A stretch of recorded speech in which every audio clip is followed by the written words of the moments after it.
Bueno, en el trauma habrá tres diferentes tipos de respuestas, que no son iguales pero están correlacionadas entre sí.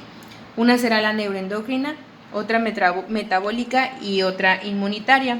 Hablando propiamente de la neuroendocrina, sabemos que es la respuesta que desarrolla el organismo ante cualquier tipo de agresión para reorganizar los flujos de sustratos estructurales y energéticos. Y esta respuesta va a estar activada por diferentes factores: los estímulos nociceptivos, la lesión del tejido, isquemia tisular, perfusión y alteraciones hemodinámicas. Esta respuesta neuroendocrina tendrá dos fases de respuesta, una aguda y una crónica. En la aguda es la respuesta inmediata por intervención del sistema neuroendocrino y la crónica es la respuesta a situaciones prolongadas, generándose un síndrome de desgaste sistémico. Estas tendrán como consecuencias sistémicas que implican tres tipos de fases: la fase EP, la fase flow y la fase anabólica. Hablando de la fase EP o hipodinámica, esta se va a caracterizar por una intensa actividad simpática, condicionando una caída del gasto cardíaco y también provocando una hipoperfusión tisular, con una disminución del transporte y consumo del oxígeno, como también de la tasa metabólica de manera aguda. Esta aumenta la glucosa sanguínea, el lactato sérico y la liberación de ácidos grasos, y disminuye la temperatura corporal, lo que produce una resistencia periférica a la insulina, con la liberación a la vez de catecolaminas y una consecuente vasoconstricción por dicho fenómeno. La fase flow o hiperdinámica tiene un tiempo de inicio promedio de 5 días posterior a la lesión, pudiendo mantener esta fase hasta por 9 meses, mostrando dos fases, que es una aguda y una de adaptación. Se caracteriza por la utilización de sustratos mixtos de hidratos de carbono, aminoácidos y ácidos grasos. También se caracteriza además por mostrar un estado catabólico acentuado, con un aumento del gasto energético de 1.5 a 2 veces del basal, condicionándose a la vez un mayor consumo de oxígeno y producción de dióxido de carbono. Una vez pasada esta fase, se ha descrito que la fase anabólica o de reparación, en la que se produce la restauración tisular. Bueno, en esta respuesta neuroendocrina hay también alteraciones hormonales comunes. Una de estas es en la insulina, que es la hormona anabólica principal, ante un trauma se produce una resistencia periférica a la misma, condicionando un incremento de la gluconeogénesis, un uso de lactato y de aminoácidos. También se ha observado un incremento en la mortalidad cuando hay cifras elevadas de glucemia. En la hormona del crecimiento, aquí se ve incrementada en las primeras horas de lesión, lo que va a promover la lipólisis, la degradación de proteínas y la liberación de ácidos grasos. Hablando de las hormonas tiroideas, se hablará que durante el trauma habrá una disminución de la conversión periférica de la T4 a la T3, manteniendo la TSH normal y sin evidencia clínica de enfermedad tiroidea.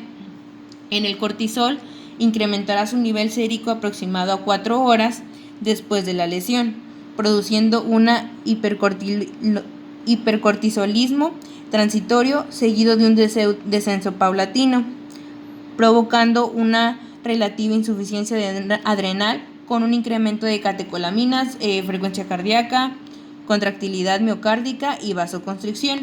Y en las catecolaminas habrá cambios en la noradrenalina, que reflejan cambios del sistema nervioso simpático, mientras que la adrenalina corresponde a la actividad de la médula adrenal, y sus efectos van a consistir en vasodilatación y aumento de la contractilidad miocárdica.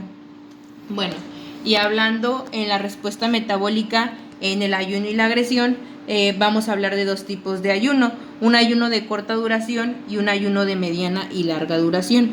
En el ayuno de corta duración va a haber una disminución en la secreción de insulina, que va a conllevar una estimulación de la gluconeogénesis y de la lipólisis, lo que va a resultar en movilización de los depósitos grasos, donde habrá tres substratos fundamentales para la producción hepática de glucosa, y serán el glicerol, los aminoácidos liberados por las proteínas tisulares y el lactato liberado del músculo a través de la glicólisis anaerobia, que es el ciclo de Cori.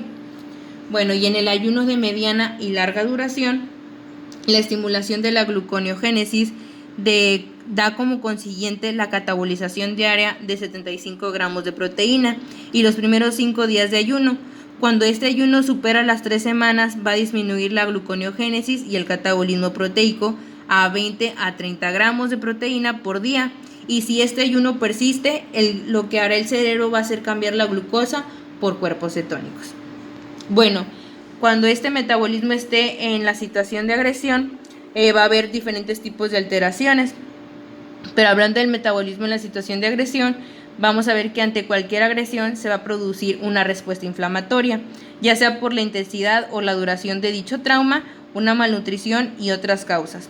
Se produce un estado de inflamación sistémica generalizado y numerosos procesos que van a dar lugar a eso.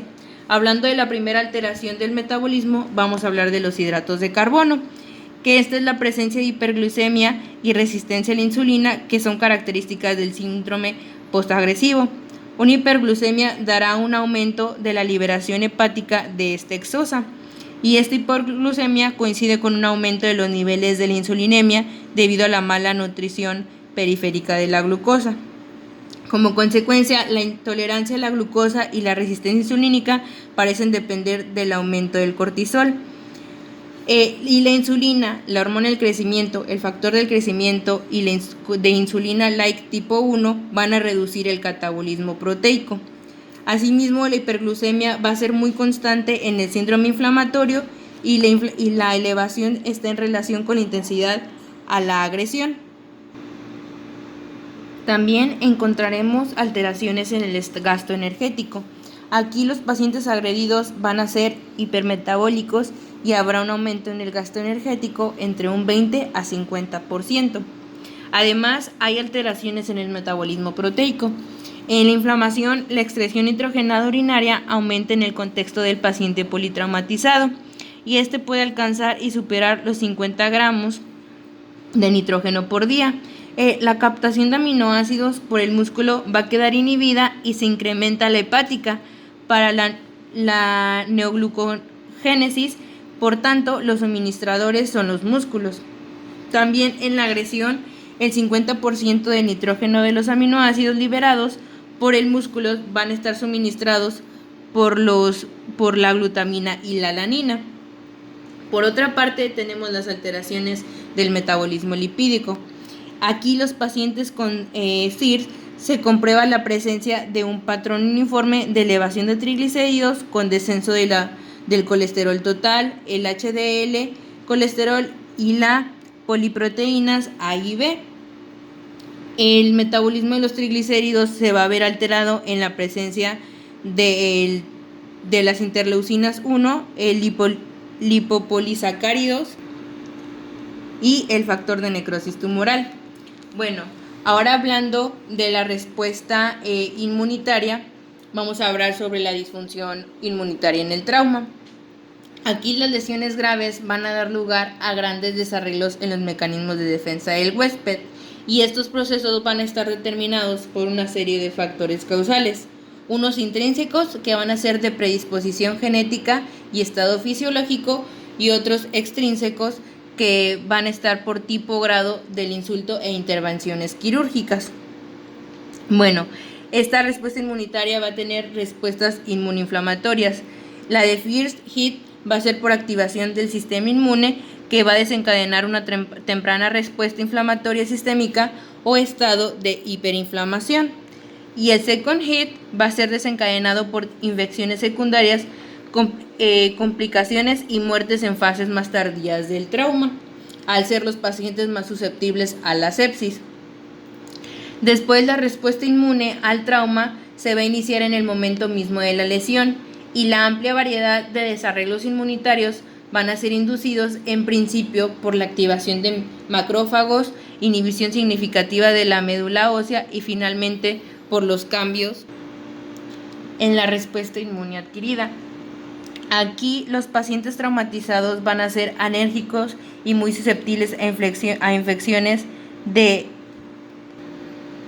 defectos en los mecanismos de respuesta inmunitaria. Aquí el daño hístico propicia la activación y llegada de los neutrófilos, y el segundo componente de la inmunidad es el sistema fagocitario, monocitos circulantes y macrófagos hísticos. Y la respuesta innata demuestra una disfunción por disminución de su capacidad fagocítica y su capacidad de célula presentadora. Junto con los monocitos y las células endoteliales van a liberar al inicio citocinas preinflamatorias, la interleucina 1, el factor de necrosis tumoral alfa, la interleucina 6, interleucina 8, interferón gamma. Y si esta respuesta proinflamatoria se torna exagerada, van a poder presentar CIRS equilibrado por uno antiinflamatorio compensatorio con predominio de interleucina 4 e interleucina 10. Y bueno, pues en conclusión, ante un trauma, cualesquiera que este sea su origen, vamos a tener tres tipos de respuestas fundamentales. Las primeras que tendríamos sería una respuesta metabólica ante un trauma. El cuerpo incrementa sus demandas metabólicas y de gasto energético, por lo cual se consumirán las reservas de glucosa o necesitaría de una ingesta mayor de energía. Al no haber un aporte suficiente de glucosa, se iniciaría la gluconeogénesis, glucogenólisis hepática y posteriormente una gluconeogénesis. Al agotar esta vía metabólica, se iniciaría una lisis proteica y por último recurriríamos a la movilización de ácidos grasos para la producción de cetonas como fuente de energía. La segunda respuesta sería pues la neuroendocrina, la cual vendría muy de la mano con la metabólica, ya que ante una lesión se entra en un estado de hiperinsulinismo, con la consiguiente producción de catecolaminas, cortisol y hormona del crecimiento, que provocarán la activación de las vías metabólicas para la producción de energía. Y por último, hablaremos del componente de la respuesta inmunitaria. En el cuerpo se activarán una serie de procesos dando como consecuencia la activación de células proinflamatorias que tratarán de limitar la lesión en el cuerpo y pues a su vez se producirá una respuesta antiinflamatoria para que la respuesta inflamatoria no se vea exagerada y produzca daño en el cuerpo.